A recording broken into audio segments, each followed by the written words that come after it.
आपल्या सोबत आहेत भाजपचे वरिष्ठ नेते परिणय फुकेजी. परिणय भाऊ, अजितदादा तुमच्या सरकारमध्ये उपमुख्यमंत्री आहे. त्यांनीच आरोप केला की 1999 साली पक्ष फंडासाठी भाजपनं पैसे घेतले होते सिंचनच्या प्रकरणावर.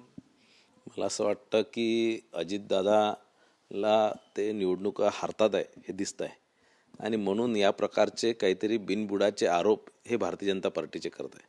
काहीतरी 1999मध्ये म्हणजे 20-22-25 वर्ष जुनी गोष्ट ते आज काढून काहीतरी मला असं वाटतं त्यांच्या मनातली जी खतखत आहे किंवा त्यांच्या मनाची जी उद्याची हारण्याची जी भीती आहे ती पुढे येऊन राहिली आहे.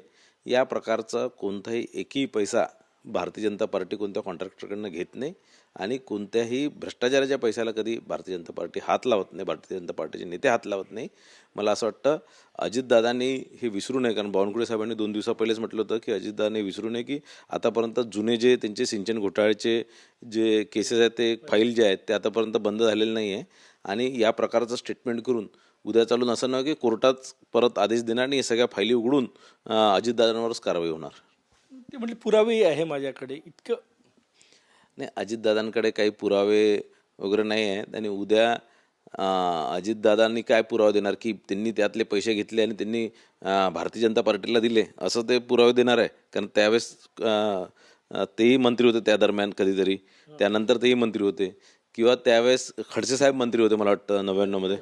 एकनाथ खडसे साहेब ते त्यांच्याच पक्षात आहे आणि त्यांच्याच पक्षाच्या म्हणजे शरद पवार साहेबांसोबतच आहे. तर मला असं वाटतं की ते खडसे साहेबांनी याला नाकारलेलं आहे. ते भारतीय जनता पार्टी कधीच या प्रकारचं कोणतंही कृत्य करत नाही. अजितदादांनी मला असं वाटतं की मागे मी म्हटलं होतं की शीशे के घर में रहने वाले दूसरों के घर पे पत्थर नहीं फेका करते.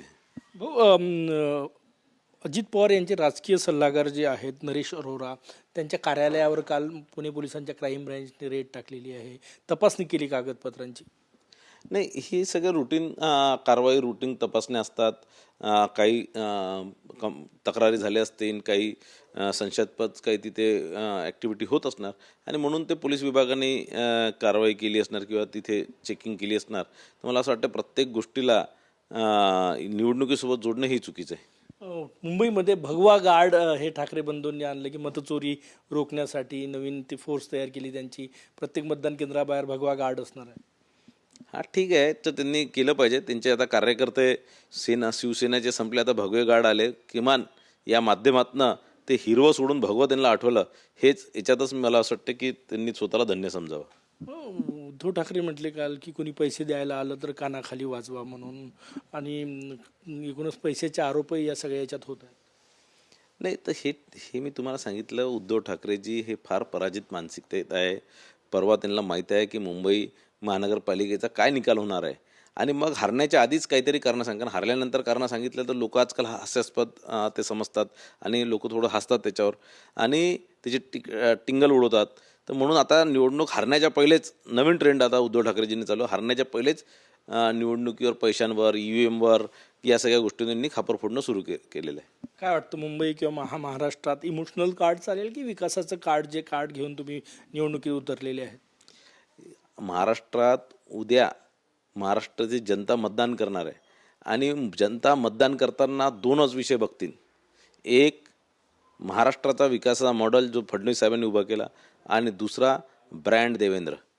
तर हे 2च याच्यावर उद्या मतदान होणार आहे. खूप खूप धन्यवाद. ब्रँड देवेंद्रवर उद्या मतदान होणार, विकासाच्या मॉडेलवर होणार, असा विश्वास भाजपचे नेते परिणय फुके यांनी व्यक्त केला आहे. कॅमेरामॅन सचिन सयामसह गजानन उमाटे, TV9 मराठी, नागपूर.